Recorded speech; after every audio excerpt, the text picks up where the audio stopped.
ne suis pas à l'origine d'une telle initiative, car pour moi, le pays n'est pas en crise politique pour chercher à tenir encore des dialogues qui vont aboutir sur des arrangements, qui vont encore mettre le pays entre parenthèses. Nous ne voyons vraiment pas ni la nécessité ni l'urgence, mais moi, comme toujours, et avec tous mes compatriotes, j'ai toujours eu les bras tendus, les bras ouverts, pour parler avec quiconque le voudrait. Donc ici, je voudrais vous informer que ce débat ne concerne ni ma personne, ni la famille politique qui est la nôtre. Donc il n'y a pas une telle initiative qui soit en chantier quelque part. Donc ceux qui parlent du dialogue, bon, ils parlent peut-être de leur volonté à vouloir parler avec nous.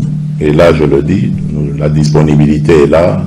Tout compatriote congolais a droit au débat, a droit au chapitre, a droit au dialogue avec même le chef de l'État s'il le désire. Mais évidemment, en tenant compte du respect de nos lois, du respect de la bienséance et ne pas venir avec des menaces ou des vociférations pensant... C'est important dans le Congo les alcooliques. Tant que moi Rambo Martin Fayulu alobi yango na tina. Ezali pour le partage à pouvoir dire. Parce que peuple les loso otali même mboka na biso ezali en danger.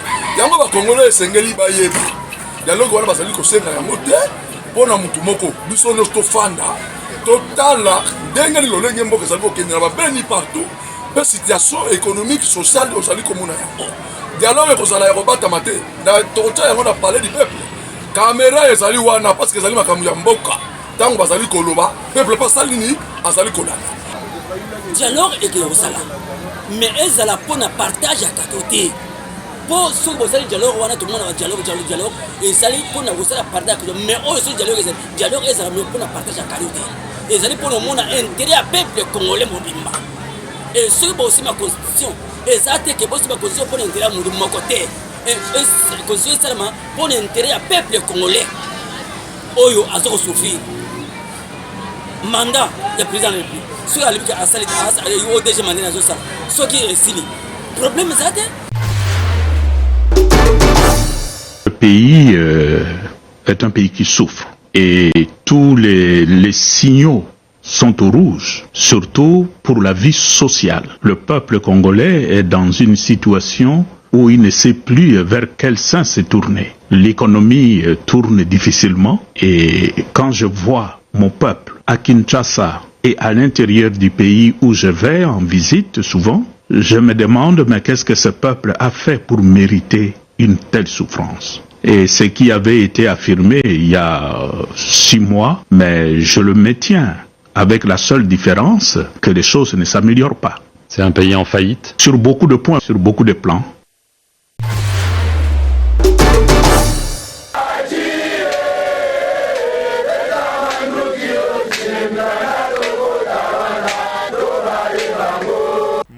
Congo, bondi melangai ke centre d'instruction ya Moura neti kaka oya lukusa e utipe koyamba ba rekri ebele ba jeune oyo boza komona ba uti na ba province ebele ya République démocratique du Congo ba ye ko répondre na appel ya conserver mboka na se ya drapeau ndenge kaka le chef de l'état Félix Antoine Tshisekedi Tshilombo elongo na gouvernement ndenge baza kolinga botala bango yeyo mutula mutu aza kozwa biloko na ye po bazala na bakolisio moko kitoko. Donc mutu nyonso azala matela na ye na couverture biloko ya kolia na ba produit pharmaceutique ya nyonso eza wana. Ba instructeur pe baza wana pour la kopesa formation kitoko. Ba jeune oyo bazala morale ya bien na souci kaka ya conserver mboka kitoko. Donc nega balobaka moral joue. Biso Pembonda Ekolo, en tout cas, te souhaiter la bilenge ebele boko la armée pour la conserver mboka et surtout que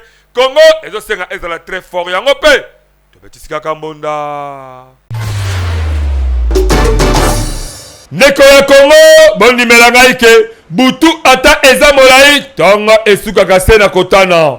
FRDC aza déterminé ya kosilana na ba rebelle ya F23 na ba parana bango pour que kimia ekota totalement la territoire national. Malgré présence ya ba terroriste ya F23 na ba territoire misusu ya Nord Kivu surtout na ba territoire lokola Lubero, Rutshuru, Nyiragongo, mais ba autorité compétente bazaka ko multiplier ba stratégie po na kobenga na monguna.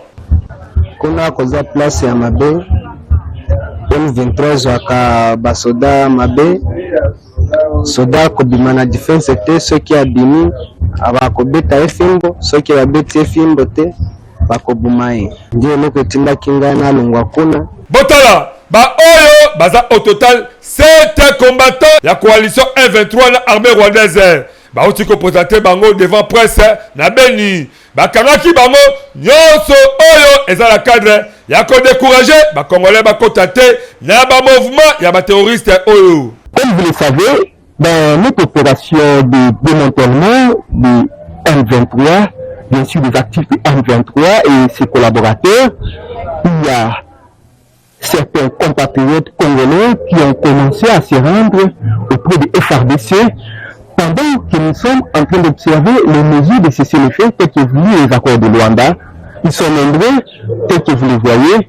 Ils ont désiré se rendre auprès de FRDC et ils relateront le calvaire qu'ils ont vécu de l'autre côté, une façon de décourager certains jeunes de Libéria et du Nord Kivu en général qui veulent intégrer le mouvement de M23. L'homonia na FRDC na musala kitoko o bazali kosala et surtout pe bino badongolo miso en tout cas bokeba bobima ba mouvement wana ya ba rebelle de manière que ensemble totonga République démocratique du Congo ya ko pe biso to petit sika kambonda.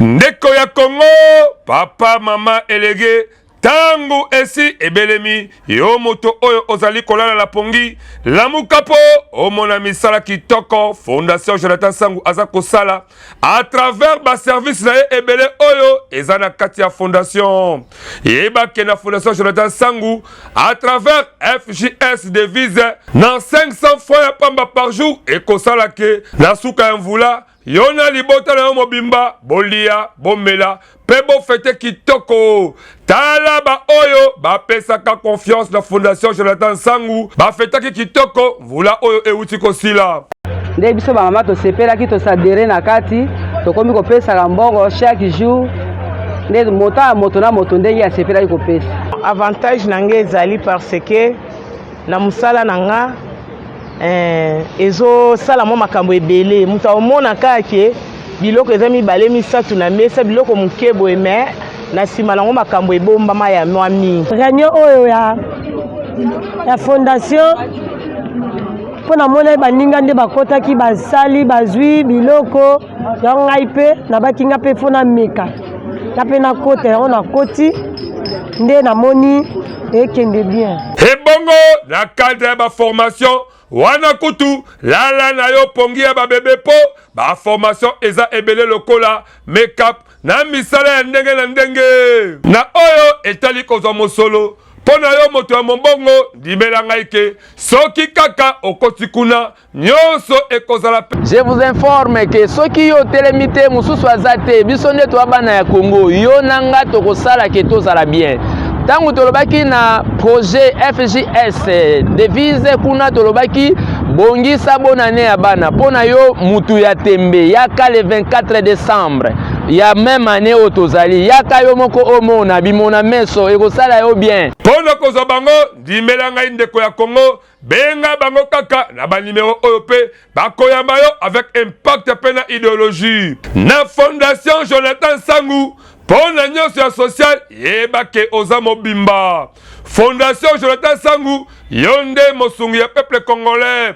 Fondation Jonathan Sangu congolais andimi yo avec impact na idéologie yeba ke misala na yo emonani.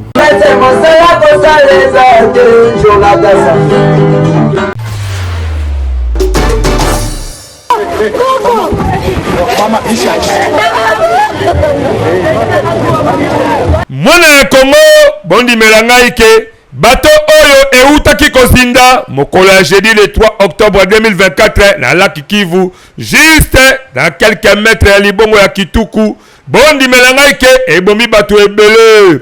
Jusque là officiellement bilan nyasuka ebimité. Mais ya koyeba ezake ebele ya bato oyo bazalaki na kati baza porté disparu pe misusu bamonanaki. Bato ezalaki na charge ya makasi.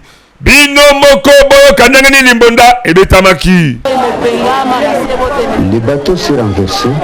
La raison est qu'il y avait beaucoup de gens à bord. Je ne saurais pas donner les chiffres exacts des personnes disparues. Nous étions dans un bateau en provenance de Louchebero. Nous avons vu le bateau en train de chavirer. Ils étaient nombreux. Beaucoup de gens sont morts.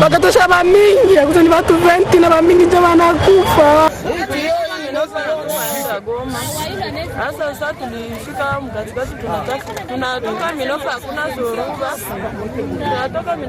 zoruba, kisha tumefika bahari ya Nzulo, ndio tumekuta zoruba hii, kisha tunaenda itu zoruba iko atingiza nani bato, tunazalisha tutafika, kisha sasa tunataka karibia kufika Mtutuku, njo bato na nani inatumanga kule kutumanga mwana yo naje amenaje na mwakuya naje kubakia mbato yangu amekufa, bake na mtoto wa mloko wangu amekufa, ndugu yangu wa shangazi yangu wote wanakufia mule, hakuna na maiti mwa nishaona. Basi nifeni sita bila tena molake mpaka siku barabara na fuku. Mimi nijisikia bien. Depuis kusuwezi bato elizama bako na leta mama maiti si aona mtu niko saki werewere. Makuta niko na usiwe kwa iko hakuna kenyi kona tu hata. Niko naenda me. Si ajipata na si ajua hata kama bali. Niko sasa tujiwelewele si hata kweniko. Si gouvernement tusaidie tufungulie tu njia, ilete kwanza amani, kisha ifungule njia ya Minova Goma. Tuone kama tutaishi. Familia mingi napotea, watoto wanakuwa bayatima, wengine wanakuwa bajane, maake siyo kama comportement kwa watu wa Minova, kilio ishaanza Minova. Na ngambo na epe, president ba conseiller communal ya Goma, yepe abeti mbonda boye. Présentons nos condoléances à toutes les familles des victimes. Tous nous sommes désolés. Nous encourageons les services de la protection civile qui est en train de se battre avec ongles pour récupérer certains corps dans les lacs. Nyonso oyo ezakaka absence ya kimia na nzela ya mituka po ba rebelle ya M23 bazako créer ba insécurité côté wala mingi. Yango ekoma kosala ke population abanana kosala mingi bazela ebale. Ba service pe ya l'état oyo etali makambo ya ba embarcation to pe navigation to éviter misala nini bazako sala po ata awa la ville province ya Kinshasa soki okene ba mabongo okokamwa ndenge nini babalanière elekisaka ba chargeur nyonso oyo esalemaka kaka liboso ya ba autorité wana po bazanga vraiment ba responsabilité ya kopesa epa ba armateur wana l'état en tout cas zwana ba responsabilité na yo ya kozongisa autorité na yo na secteur oyo etali transport fluvial po tomonaki pe mikolo eleki ndenge bato bakufaki ebele kuna na pont Kwango kaka na bakamoko moko oyo sans même kokonte nyonso oyo esalemi na mvula oyo nyonso oyo en tout cas l'état tiana nous ordre na secteur ya navigation de manière que kimia ekota yango pe biso tobetisi kaka mbonda.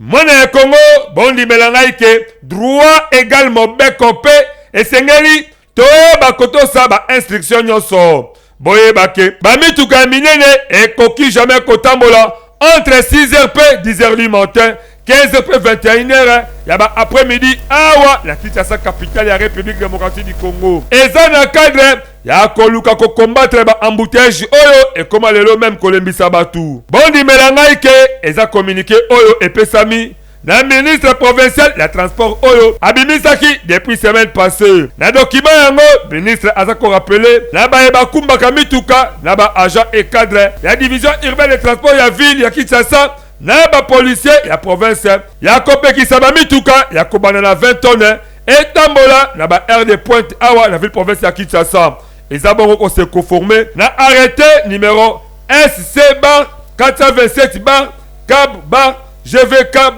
GLM il y a 2022 modifiant et complétant celui numéro SC 0054/BGV/mine/TGSL/DMINP portant réglementation relative à la circulation des véhicules de 20 tonnes ou plus dans la ville de Kinshasa. Oyo akoto sate bondi melanga ke akozwa mbano na ye. Et bongo ba chauffeur ya ba poids lourd oyo basalaka la route nationale numéro 1 bondi melanga ke basalaka grève le lundi 16 septembre 2024 la RDC Mobimba. Baza obligé ya ko respecter la disposition oyo ponyoso etambola kitoko. D'où Alex, cette lex la loi est dure, mais c'est la loi Europe biso. Betisika Kambonda. Nekolanga ya Congo tambola la mboka oyo omona makambo yango tolobake projet ya développement local à 145 territoires soki ekomi réalisé ekozala mobange na indusa oyo eko permettre mutu azatina ko vivre awa la ville province ya Kinshasa te. Awa tozali bongo na territoire ya Bagata la province ya Kwilu bino moko botala village nto oyo tokala sango en tout cas soki okei kuna na centre de santé rural ya Sia en tout cas oko regretter bino moko botala bambetu oyo kisikwala yango nde batilaka ba maladie na ndimite maladie a vraiment a cause lobiko po conditions sanitaires médiocres la façon moko neti kaka ba autorité babwakisa bango et sali pasi pe mawa e bongo soki otali libanda lango oko regretter kutu espoir lobiko ezate bino moko boyoka ndenge nini babetsaki mbonda eza nsima mingi mpo bamateriel eza te baéquipement ebele eza te soki moyen ezali basunga biso na kote ya construction na kote ya bamateriel na mécanisation ya biso baagent toza 10 agents mais ata moko aza mécanisé te biso ata salaire tozwaka te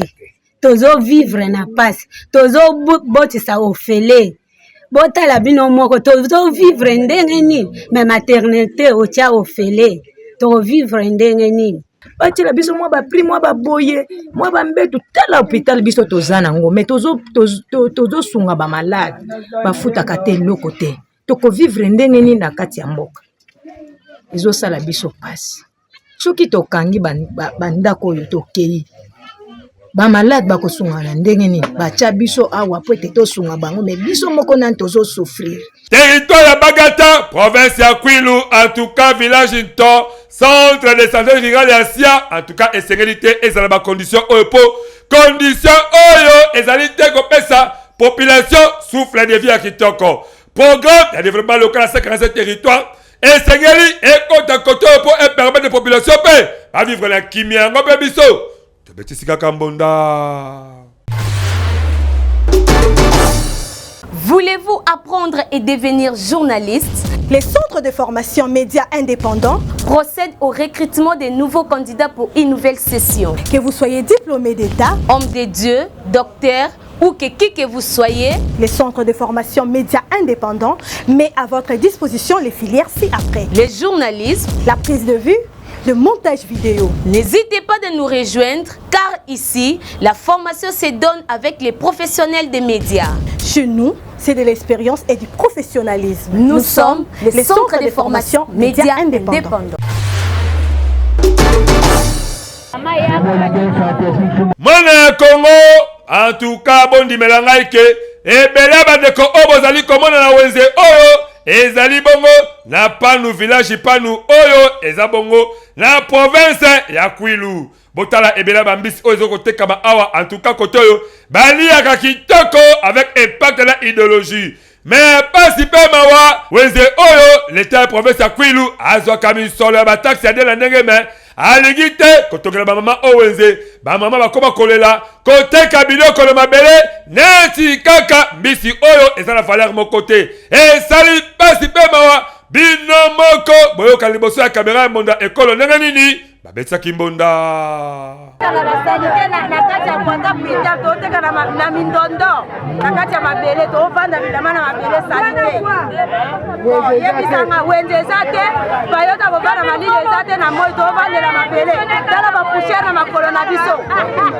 ese biloko kolia tokoteka na basalite boye nango kibobo oyo nga mamu mbongo na dime tande tozoteka na mabele papa tolingi botongela biso sombolo moko ya bien toza likolo tozoteka likolo boye valeur eza te na mbongo na biso awa eza wenze na biso totekaka toza na place kotekaka te batia biso nini place ya koteka awa tokosenga kaka na ba autorité ya province botongela ba mama oyo wenze kitoko bosala bango ba mesa pour permettre que bambisi oyo bateka yango ba condition oyo esere de manière que population oyo kosomba ali yango pe azwa sante malamu biloko oyo esali mabe makasi me tala mbisi kitoko esere kaka eteka malikolo mesa pour permettre congolais azwa sante kitoko yango be biso tobetisi kaka mbonda.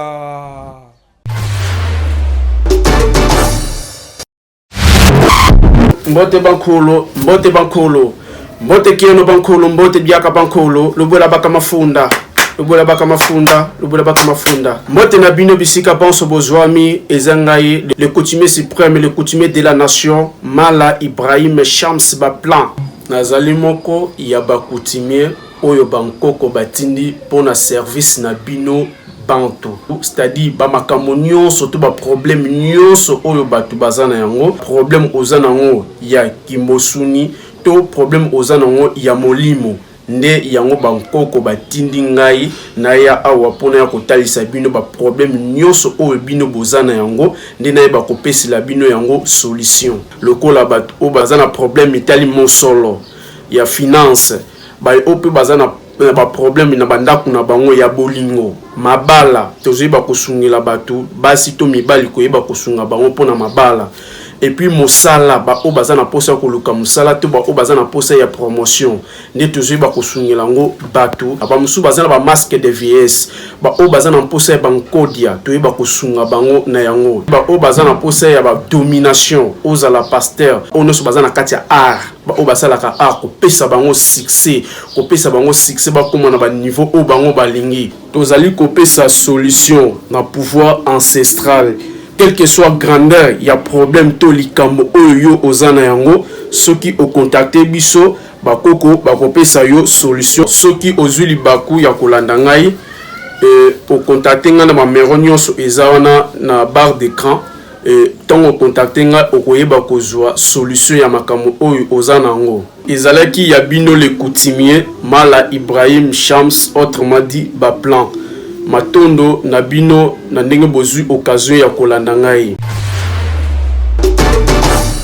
ndeko ya Congo en tout cas bondimela ngai ke likambo oyo etali insécurité précisément à la Kataville province ya Kinshasa beaucoup plus na commune ya Kimbaseke kuna na Changu elekindelo na kosabino te eza kosenga kaka professionnalisme ya ba policier lokolo ya le commandant Patrick Jipiarando oyo aza kosembola boulot kitoko avec impact na idéologie bondi belangai ke le commandant Patrick Jipiarando aza déterminé ya kosilisa ba criminalité na ba banditisme oyo eleki na secteur oyo ye aza kosala musala kitoko botala lokola awa a présenter biso mwana mobali oyo na kombo ya R9 bondimela ke R9 bana Kimbaseke route mokali bayebi epo azali vraiment champion na masolo oyo etali koiba kobuka koboma kovioler nyonso ya mabe en tout cas ezalaka kaka ba vision na eux tellement que le commandant Patrick ayemoko akitse mabele kitoko akangi mingi sous commissariat muke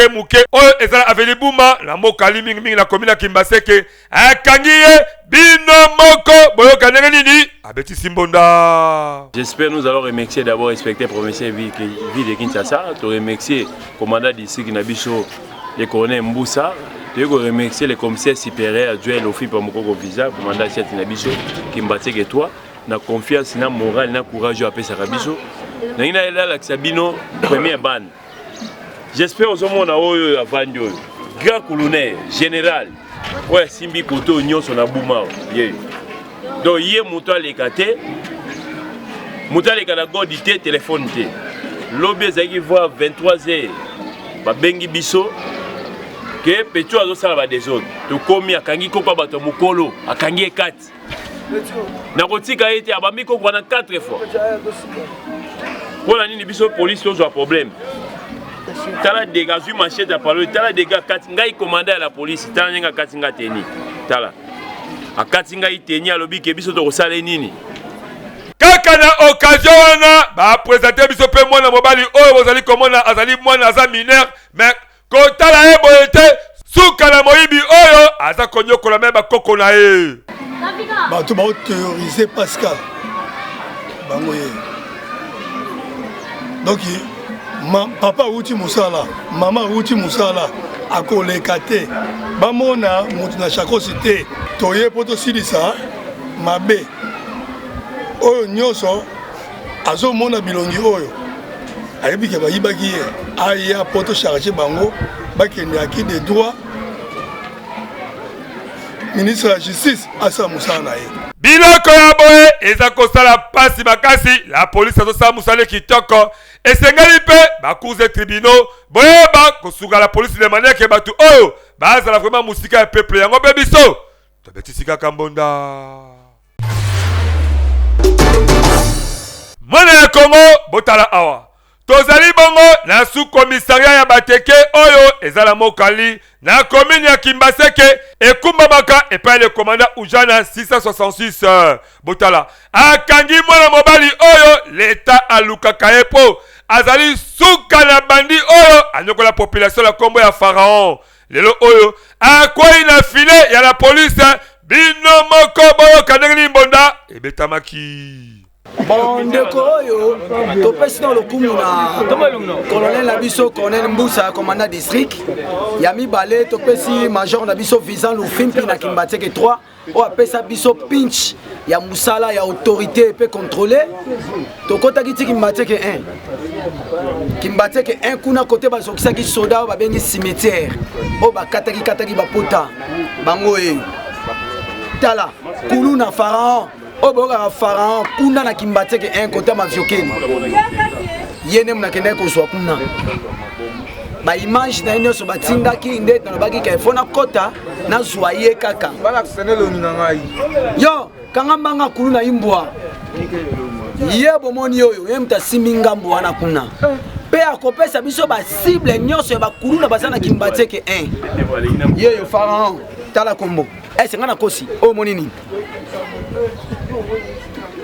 oyo eza ba cicatrice ani tala yo moko ya machette ezo gilet machette asanani loba na caméra na fana nji na quartier 5 bona maviokele kuno kenda kosala ngi kenda kopa mabeni ngana yebi kuna te ngana ngai na yebi yo kuna cette sala nji la na Sainte Thérèse parce que la neba panza sur na Sainte Thérèse ndeto ko mokota bataki na ah ozolo ba caméra zo mona yo alo ba perte samba zali songa yebi likambi o salaka ne kibo bana ngotika kiyanga ekirini ozalaki azaka ki kala 2013 ekirini wana ezaka base ya ka ba fumi rouge na makal na nina kwa panga Kimbateke na salaki ba fourmi rouge na ropenga babi ke ji parents do sala na ropenga ba yebi ba fourmi rouge wana kombo nani tango manda rene kuna na ropenga ayeba na ngati bato ya boye tokosenga vraiment l'état tinda bango esika moko ba okele kosaki camaraderie na banyama na bambisi po kofana pene ya bato vraiment et comme il kosala pasi même Satan le diable abaye bango na ninga mabe yango pe biso tobetisi kaka mbonda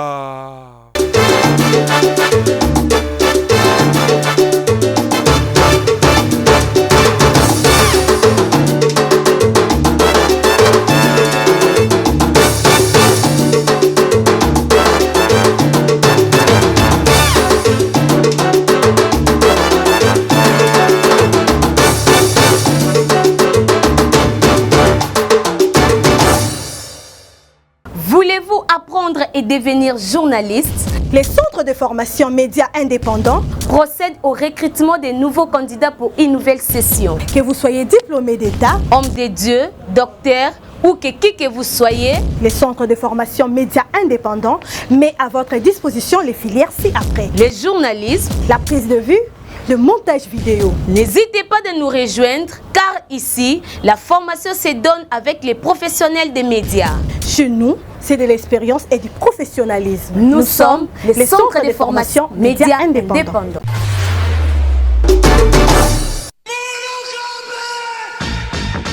Bana Congo Kinshasa, Bana Congo Brazzaville, yo mutu olingaka ba activité na yo eye bana na mokili mobimba. mbonda ekolo agence epesi bino opportunité ya kosalela bino ba reportage ya kafu ezala activité politique, socio-culturelle, économique, religion, sport, conférence. Awa na mbonda ekolo agence ezosalema avec professionnalisme pe eza na prix moko très abordable. Esuki wana te endeko na ngai keba na ba reporter ya muyibi oyo bayaka kozwa ba image pe elekaka nango na télévision te, kasi awa na mbonda ekolo agence nyonso ya filmage, modération, réalisation, photoshooting, ezosalema avec un partenaire idéologie parce que awa tokanga masolo. Pena oyo etali image yebake okozwa yango pe ata na format ya YouTube. Olingi oyeba bisika tozali benga biso na plus 243 89 81 81 097 na bandeli lisusu na plus 243 89 81 81 097. na mbonda ekolo agence nyonso ya reportage ezosalema kitoko avec professionnalisme et yokani yo.